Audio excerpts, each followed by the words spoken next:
After the age of 70, airlines no longer treat you as a standard passenger. The entire aviation system quietly switches how it handles you. Once this age threshold is crossed, airlines are no longer offering favors. They are following mandatory rules designed specifically for older passengers. These rule changes are enforced by federal aviation and accessibility laws, meaning airlines must comply regardless of ticket type or fare class. This system shift affects how airlines handle booking, security, boarding, seating, and medical needs long before you ever step onto the plane. Most travelers never notice this transition because airlines are not required to explain it unless a passenger specifically triggers these rules. At age 70, airlines must flag your reservation differently, changing how staff interpret your needs before check-in even begins.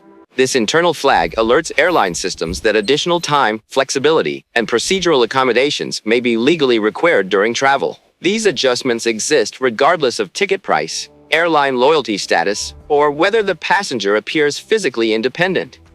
Once flagged, airline staff must follow accessibility procedures, even if the passenger does not request help immediately.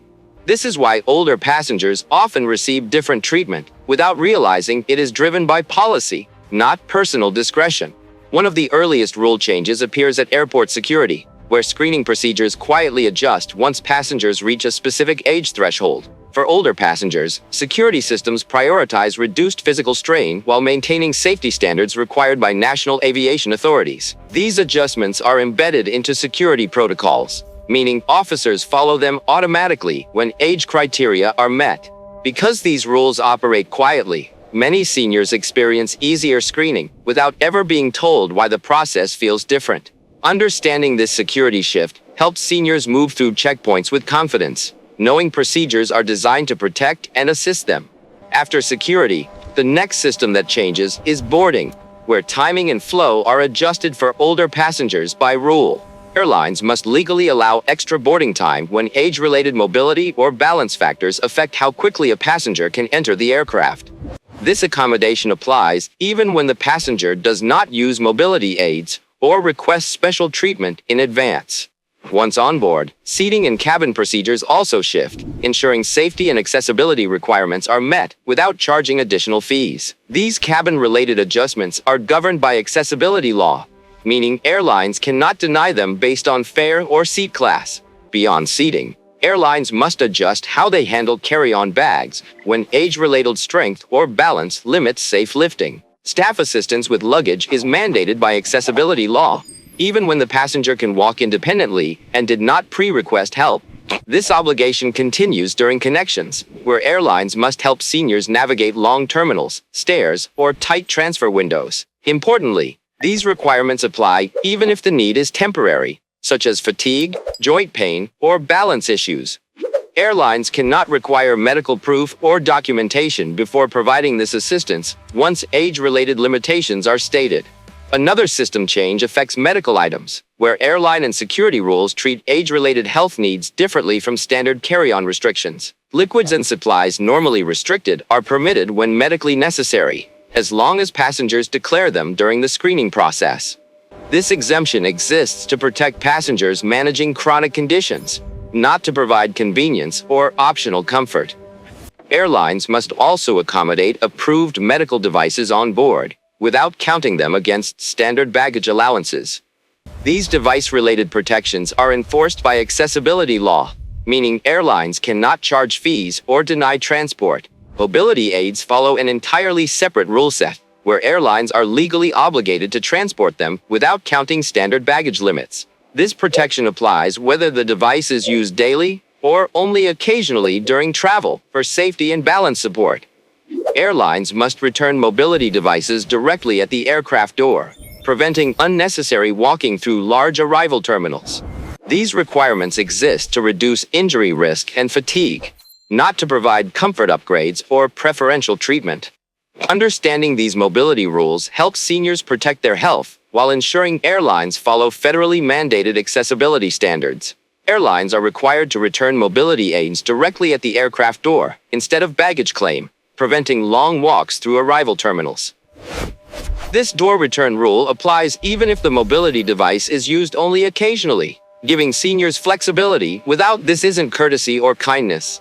Airlines are legally required to assist seniors with carry-on handling under federal accessibility rules. Protections activate automatically. Seniors do not need to request permission, explain conditions, or justify help. Airline policies or staff discretion cannot override federal accessibility protections. When conflicts rise, the law always comes first. Under accessibility rules, it's the airline staff who must adapt to the passenger's needs, not the other way around. Requesting assistance cannot be treated as a delay, inconvenience, or reason for penalties. Help does not reduce priority or boarding rights. Distance rules apply, even when limitations are temporary. Fatigue, joint pain, or balance issues still activate protections.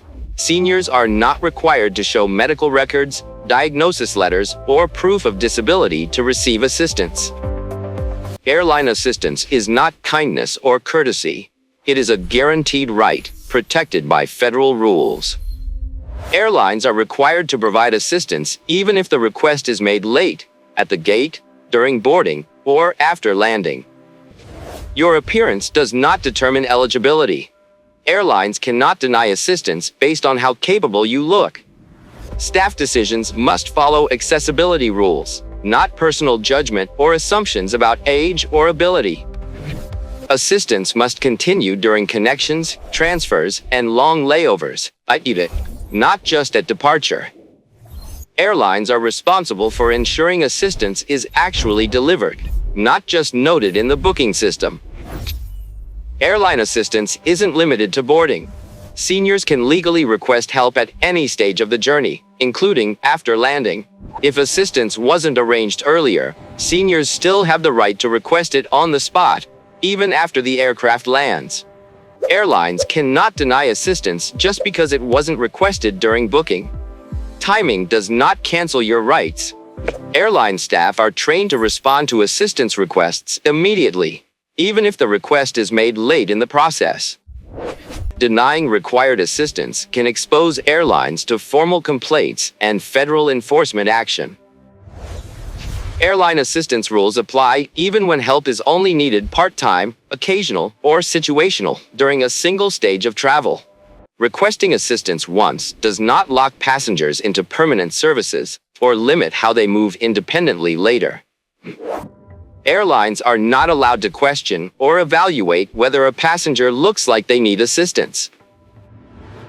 Airline staff must accept assistance requests without demanding explanations, proof, or medical details. Assistance rights follow the passenger across airlines, airports, and connections within the same journey. Assistance rules apply regardless of ticket class, seat type, or fare category purchased by the passenger. Airlines cannot charge extra fees for providing legally required assistance at any stage of the journey. Requesting assistance does not downgrade boarding priority or affect seat assignments already confirmed. Assistance may be requested at check-in, the gate, or even after boarding begins, if needed. Airlines must coordinate assistance across staff teams so support continues without restarting requests. Airlines must document assistance requests internally so the obligation follows the passenger throughout the journey. Once assistance is logged, staff cannot ignore or override it due to time pressure or crowd conditions. Gate agents, cabin crew, and ground staff all share responsibility for honoring the same assistance rule. Assistance protections apply equally during delays, gate changes, or aircraft swaps. Airlines cannot require passengers to re-justify assistance after disruptions once eligibility is established.